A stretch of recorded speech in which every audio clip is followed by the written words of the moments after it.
Magandang araw at magandang hapon po sa ating mga kababayan sa iba't ibang panig ng mundong ito at iba't ibang panig ng Pilipinas. Muli po, Coach Oli News PH. Huwag pong kakalimutan, meron lang po akong konting kahilingan sa inyo. Pagpasok pa lang, i-like nyo na po agad itong video na ito. At doon naman sa mga hindi ko pa po subscriber, subscribe po kayo. Ha? Coach Oli News PH again. At konting lambing din, okay? So hindi na tayo nakaka-live, focus na po tayo sa video. So baka yung iba nagtatanong paano ba kami makakapagbigay ng super chat hindi na ikaw nakaka-live. So meron naman pong super thanks, no? So maraming salamat po. But in any case, makabigay kayo ng super thanks or hindi, wala pong problema. Ang importante, ma-share nyo tong video na ito nang sa ganun mas marami pang makapanood. Yan po, ang pag-uusapan po natin, ito matindi.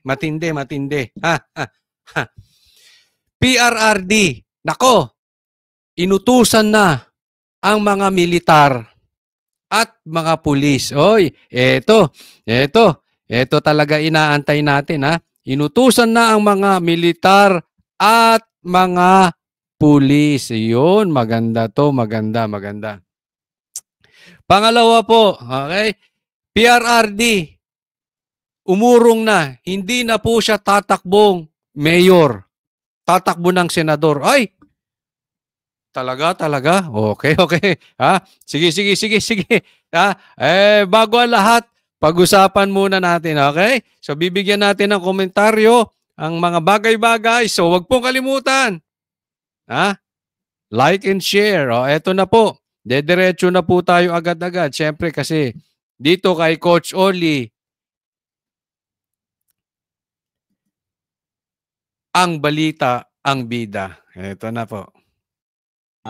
Ano ang aabangan ng mga taga Davao sa muling pagbalik ni Rody Duterte? Yan, ang tanong, anong aabangan ng mga taga Davao kay PRRD? Pagbabalik. Wala na ako. Count me. I am retired. As mayor. Pagbabalik. Ano ang aabangan? Yun so medyo matindi yun ha.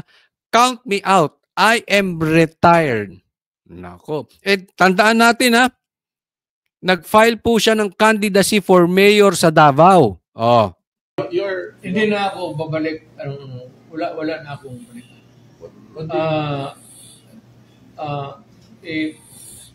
Bigay ko na sa next generation. Nako, masakit to, masakit. Ha, parang hindi na tatakbong mayor. Pero wait, there's more. Abangan natin. Ano? Sige, mamaya papaliwanag natin. Nila ng panahon to Nila Pulong, nila Inday. Hindi na ako makialam sa panahon na ito. Hindi ko na panahon. It's no longer my time. Sabi nga there is always a time. Ecclesiastes 3. A time for everything. Mayor, but you are running right now. Yan. Tayo muna ha. So, there is a time for everything. Panahon niya na mag-retire. Tapos na siya. Bahala na sila Baste, Pulong at Inday. Nako. Okay? Pero ito masasabi ko lang kay PRRD. Pakiusap PRRD, isa na lang kasi kailangan ka po ng bansang Pilipinas. Okay? Mahal po natin si Tatay Digong. Kaya lang, pagka tiningnan mo ito, no? Isa na lang, tapos saka siya mag-retire. Kasi napaka-crucial po yung next 3 years. 2025, mag-e-election. So, 26, 27, 28. At alam naman natin, alam ng lahat, si BP Sara magiging presidente sa 2028. So, maaayos ang ating bansa. Ito lang, kailangan natin si PRRD. Bagamat hindi national election ng kanyang tatakbuhin, mayor po ang kanyang finailan, but still, we need Tatay Digong. Lalong-lalo na ngayon, ang laki ng problema natin, nauubos na po ang pera ng taong bayan. Yung gold reserve nga, paubos na.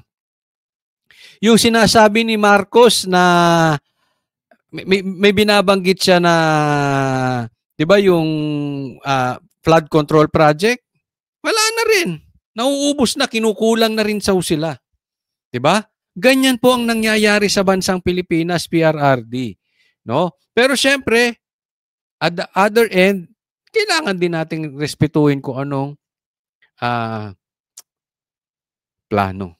Yun. Kung ano ang plano ni PRRD. Sige, tuluyan po natin. Mamaya yan. Time to be young and a time to be old. A time to be active and a time to retire. I am retired. I am just waiting for my kamatayan ko. Para gusto ko, itabi na lang ako doon sa nanay, pati tatay ko dyan sa cemetery kasi mainggit ako sa kanila. Pagkina na sila eh. Hindi pa, because you're an mayor. Hindi na, wala na. Ayaw na. Whatever the political fortunes of my children, kanilang... Ibig sabihin, tumakbo ka man ngayon na mayor. Ayaw ko na. Kasi, huwag mo akong pilitin. Pag naubos na patay ko yung mga hulapper, tayo na. Patayin nyo na. Ay, wag gano. Magagalit na naman sila. Hindi ibig sabihin. Sabi, di ba? Huwag nyo akong pilitin maging mayor at patayin na naman niya yung hold-upper. Hindi kasi alam nyo, importante talaga na meron tayong Tatay Digong na ganito. Pag sinabing lilinisin ng Davao, linis ang Davao. Yun ang leader, yung iba puro salita eh. Kaya nga gustong-gusto ng taong bayan, gustong-gusto ng Pilipino ito si PRRD. Ang problema, umaayaw na. Pagod na rin eh. Diba? May magiging masaya dyan sa Mayor, sa payag mo ngayon. Oo, na ayaw mo na. Ayaw ko na tanong. Whoever, alam mo, leave it to God. May mga matutuwa dito. Diba? Nograles, sigurado. Marcos, nakaw. Kasi talagang tinik sa pangarap nila si PRRD. Lalong-lalo na si PRRD. Siyempre si BP Sara andyan na rin. Pero alam nyo, si PRRD talaga malaking tinik sa kanila. Ang maganda nga lang, nitong si PRRD na ipasa niya ng maayos yung kanyang klaseng pamamalakad. Una, galit sa adik, galit sa mga makakaliwa, at galit sa korupsyon na ipasa niya sa mga anak niya. Ang ganda ng pagkaka-training niya, no? Pero tinik siya ang pinakatinik sa mga pangarap nila Martin, nila Marcos, at kung sino-sino pa dyan, no? Kaya maraming matutuwa, hindi na siya magme-mayor. Ibig sabihin, kahit wala siya sa national, tandaan nyo tong mabuti. They tried to take over Davao. Yung nilusob nila yung KOJC, hindi lang po yan para kay Pastor Kibuloy. Napakatanga naman kung ang talagang ipinunta lang nila doon ay si Pastor Kibuloy. Tinitest po nila hanggang saan ang power ng Duterte. Kasi alam nila parang ang kaharian ng Duterte ay ang Davao. Tinest nila yan dyan. Tiningnan nila kung gagalaw ang mga Duterte. So yung pagsugot nila dyan sa Davao, it's like taking over Davao. Hanggang saan sila. So kaya napaka-importante na andyan pa rin si PRRD. Mapansin nyo, di ba? Bakit nag-mayor si PRRD tapos vice mayor si Baste? Samantalang incumbent mayor si Baste at kaya, higit pa sa kaya ni Baste mag-mayor dyan. Very effective. Pero nag-mayor si PRRD. Tapos vice pa. Super lakas nun. Super lakas. Tapos biglang, di ba? Meron ba kayong naaamoy? Biglang, ayaw na ni PRRD? Hindi kailangan Duterte ang mayor. It could not be that way. Kasi ang buhay parang palad. Kung nasa palad nila, Indayan, ni Pulong, if they stay there forever or just for one election and re-election, nasa palad na yan. But ako, tapos na ako, ibigay ko na naman sa chance sa iba. Wala na akong mahingi sa Diyos. We came here in 1950. Migrants lang kami dito. Talagang mahirap kami. Kasi alam mo bakit? Alam mo ang sikreto ng immigrant story sa Davao. And in Mindanao. Kung mayaman ka sa Luzon at may coconut plantation ka sa Visayas o yung makuprasan ka doon, you would not have ventured to a new frontier land called Mindanao. 1950, dito pa ako naghahunting ng ng adik. Itong likod ng cemetery na hanggang. So, binigyan kami ng Panginoong Diyos. Father was governor for 3 terms. Stayed to be a secretary of sa cabinet ni Marcos. Ako naman, wala na akong mahingi sa Diyos. Talagang wala na akong mahingi sa Diyos. Sabihin ko sa Diyos, kung meron ka pang ibigay mo na sa iba, tapos pasalamat na. Hindi ako nakatikim ng talo. Ang tanong dyan, okay? Ang tanong, nag-file siya eh. So ano mangyayari? Nag-file siya bilang mayor, tatakbo siya bilang mayor ng Davao. Oh. Papaliwanag ni PRRD, hindi pa raw siya nakatikim ng talo. Nakatikim pa ako ng presidente.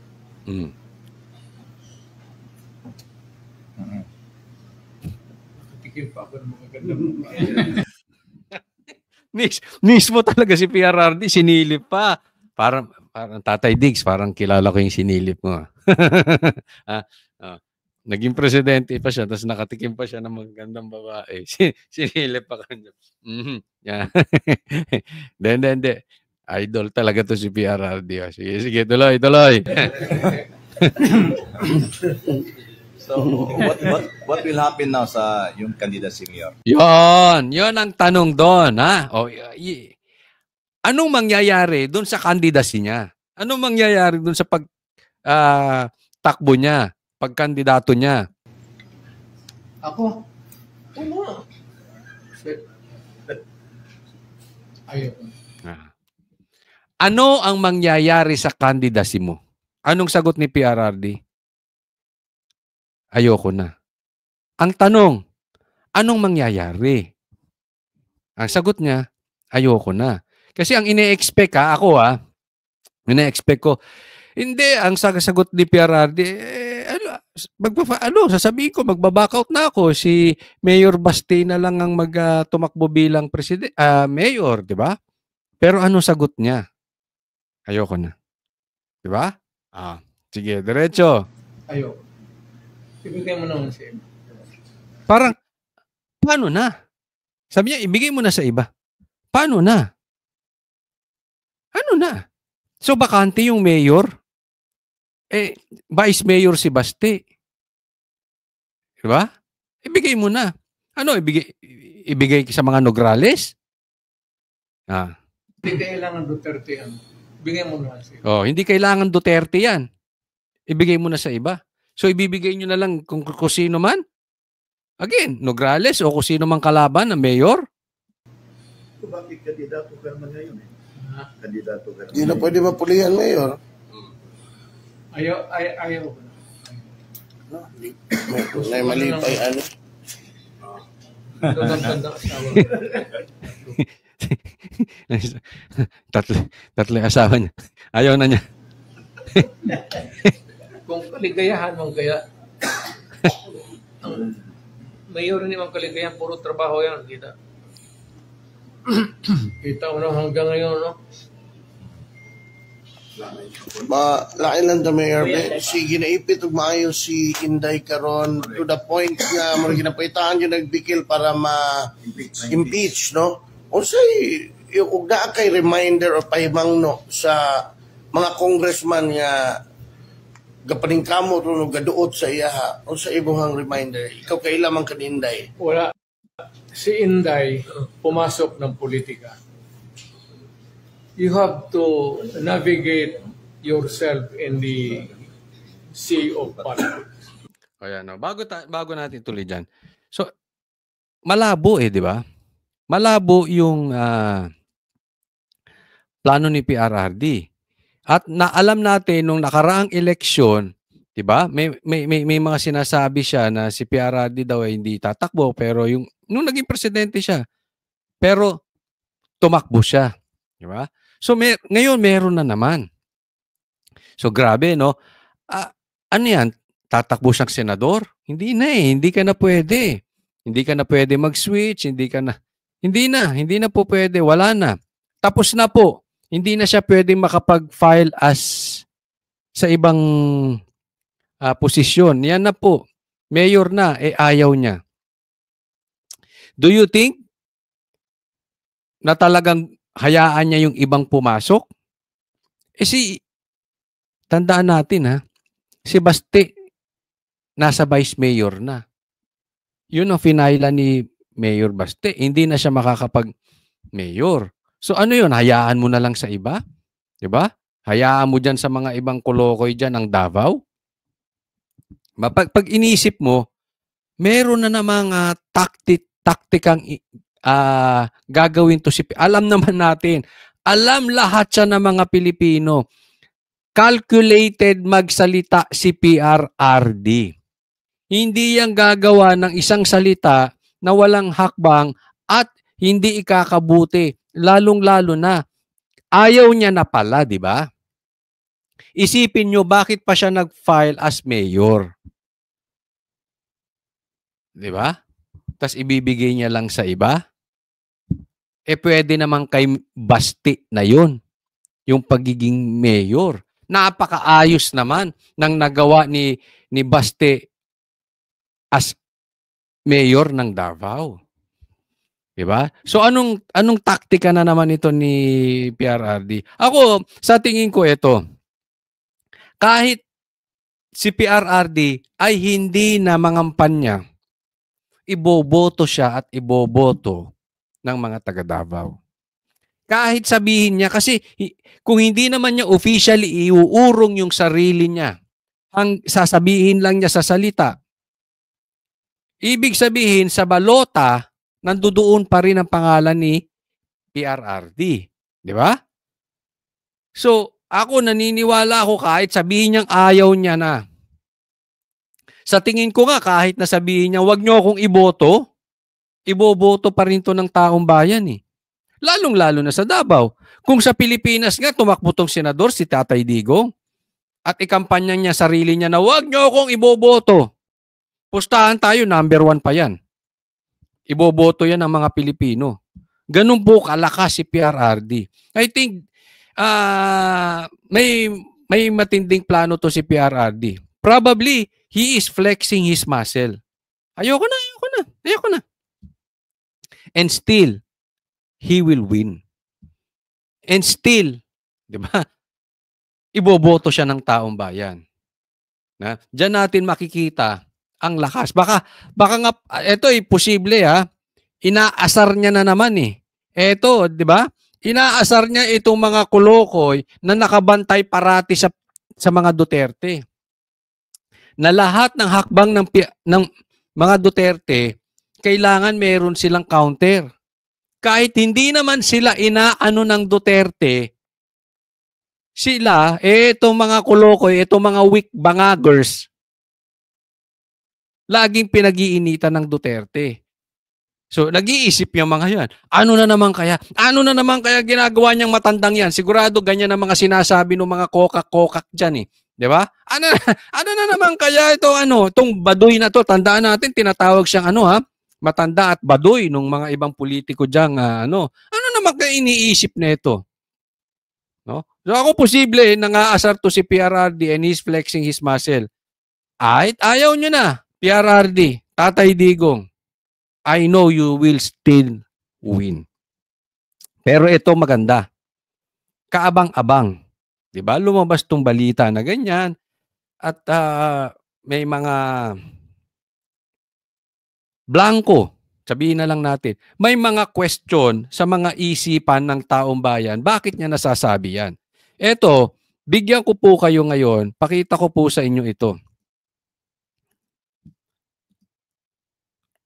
Ito naman, nasabi niya ngayon lang. Talagang mapapaisip ka dito kay PRRD. Saglit ha. Lakihan natin. Ay, hindi.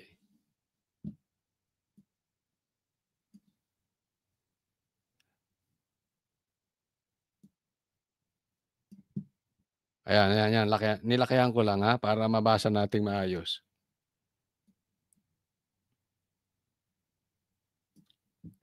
Ayan. Sinabi ni PRRD, FPRRD sa pulis, nilabas po ito ng pinakamagaling na mainstream media channel na SMNI. PRRD sa pulis at militar, you do not decide for us. Huwag kayong gumalaw dyan hanggat hindi ko kayo tinatawagan. Do not make your own decision. Yun, medyo mabigat yun. Huwag kayong gumalaw. Ha? Kalma. Hanggat hindi ko kayo tinatawagan. No? Alam mo, kabaligtaran yan. Ito ay pagpapakita na si PRRD ay in command. Huwag kayong gumalaw. Ibig sabihin, siya pa rin ang may command. Sa madaling salita, malaki ang impluwensya ng PRRD sa mga pulis at sa mga militar until now. Huwag kayong gumalaw hanggat hindi ko kayo tinatawagan. It means, pag tinawagan kayo ni PRRD, now, eto na, kailangan nyo nang gumalaw dahil meron ng pag-aabuso sa gobyernong ito. Napaka-importante nun. Kabaligtaran yan. Hindi niya pinapagalaw. Again, it means he is the leader. He is in command. Di ba? Tuloy tayo. Do not make your own decision. You do not decide for us in this country. Kasi hindi kayo elected ng tao. This is a democracy. Tayong democracy, ang talagang tutok natin yung leader na pinili ng tao. Alam mo, alam ng mga pulis yan. Alam ng mga militar yan. Diba? Alam nila yan na ang talagang gagalaw dyan ay yung mga elected officials like mayor, president, vice president, senators, specifically mayors. Kasi sila ay nasa executive department na nasa ground, na nasa syudad. May direct access doon sa kanilang binibilangang syudad or probinsya. Di ba? Okay. Bakit kailangan niyang sabihin? Ang tanong dyan. Bakit kailangan sabihin ni PRRD yan? Again, ako i-connect ko ito doon sa pagsabi niya with connection doon sa sinabi niyang ayaw ko na sa politika. Yung sinabi niya na ayaw niya na, hindi na siya tatakbong mayor ng Davao. Again, ito sa tingin ko ay may connection din. Ito'y nagpapakita that he is flexing his muscle. Hindi na siya tatakbong mayor sa Davao, ayaw niya na. And yet, we know for sure, iboboto po rin siya ng mga taga Davao. Tapos sinundan niya ng ganitong statement, huwag kayong gagalaw. Ibig sabihin, meron tayong timing na inaantay. Ang tagal na niyang sinasabi, sa may sug pa lang, sinabi niya na yun. Okay? Binanggit niya ilang beses ang militar. Nung merong siege Merong siege dito sa KOJC, nandoon kami. Minute namin si PRRD kaming banateros. Ito Huwag nyo na lang ikalat, sikreto, tayo-tayo lang naman. Minute namin si PRRD. So, syempre nagsumbong kami. Grabe na nangyayari sa bansang Pilipinas. Ginawang hostage yung mga taga-KOJC para makuha nila si Pastor Kibuloy. Pinasok, nilapastangan ng reliyon. Nagsusumbong kami. Ngayon lang nangyari sa bansang Pilipinas yan. Bakit ganon? Sinaktan yung mga babae, mga kabataan. Illegal na yun. Meron bang ganong klaseng nag-serve ka ng warrant tapos hindi ka na umalis sa lugar? Nagsabi kami kay PRRD nga. Alam mo sagot ni PRRD? Antayin natin ang militar.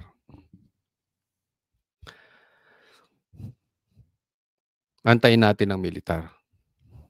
So hindi ko alam kung ang ibig niyang sabihin na yun gumalaw dapat ang militar. O huwag kayong matakot kasi nasa likod natin ang militar. Or huwag kayong matakot dahil hindi natutulog ang militar. May ganun Yan yung hindi natin malaman. Pero ngayon sinabi niya sa mga militar, huwag kayong gagalaw hanggat hindi ko kayo tinatawagan. Pag kinonect mo yan, at yung mga na-experience namin kay PRRD, mga kwentuhan namin at mga binanggit niya,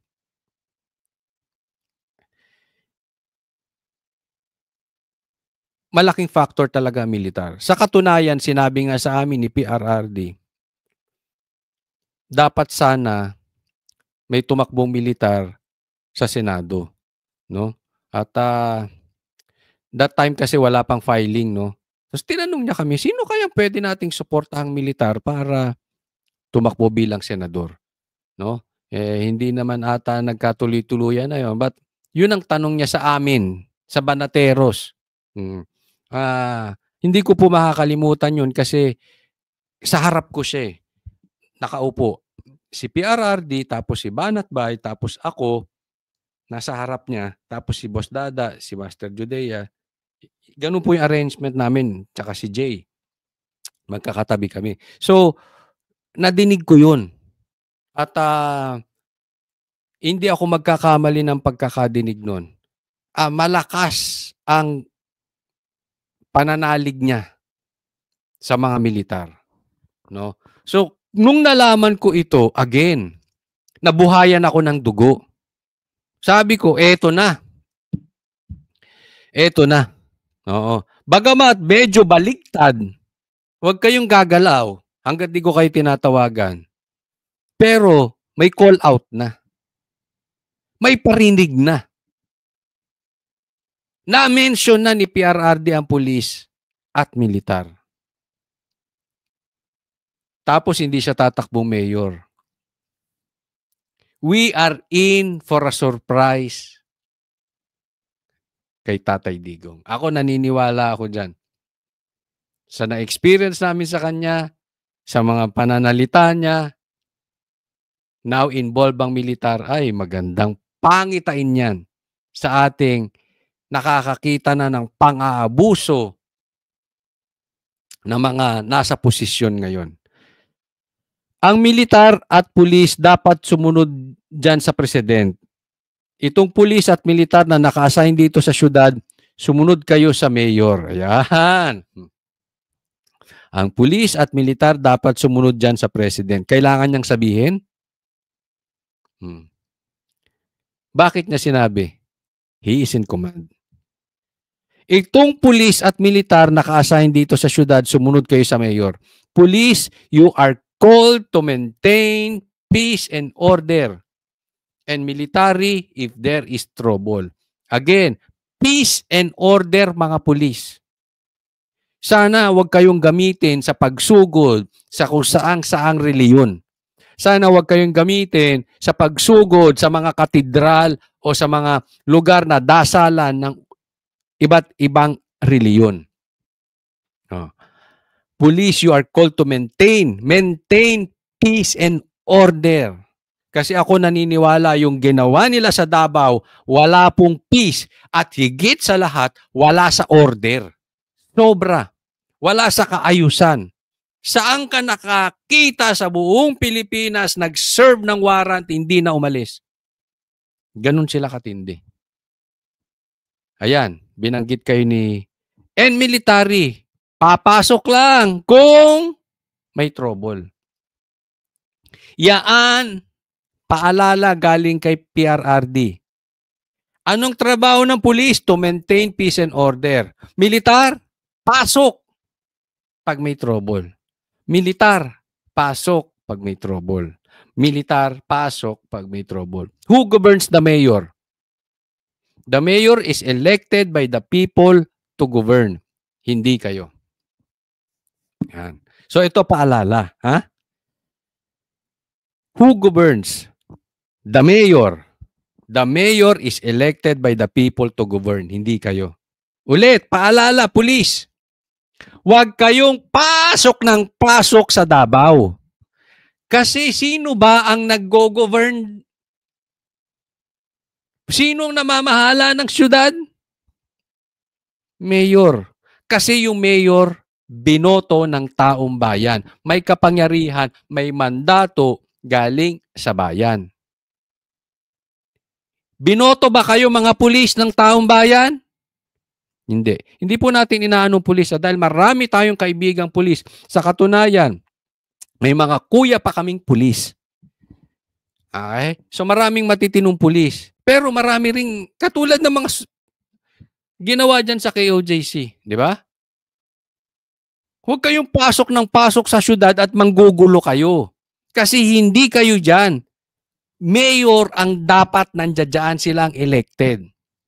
At again, ulitin ko, militar, if there is trouble. Huwag kayong gagalaw hanggat hindi ko kayo tinatawagan. That is a very, very good news for us. Di ba? Alam natin na very crucial yung panahon ngayon. Alam nating lahat na i-impeach ng Kamara si BP Sara. Alam naman natin yan. Yan ang talagang plano. At si PRRD, tingnan nyo yung connection na hindi na siya, ayaw na niya mag-mayor. Tapos, sinabihan itong mga pulis at militar. Brace yourself. Ha? Brace yourself, mga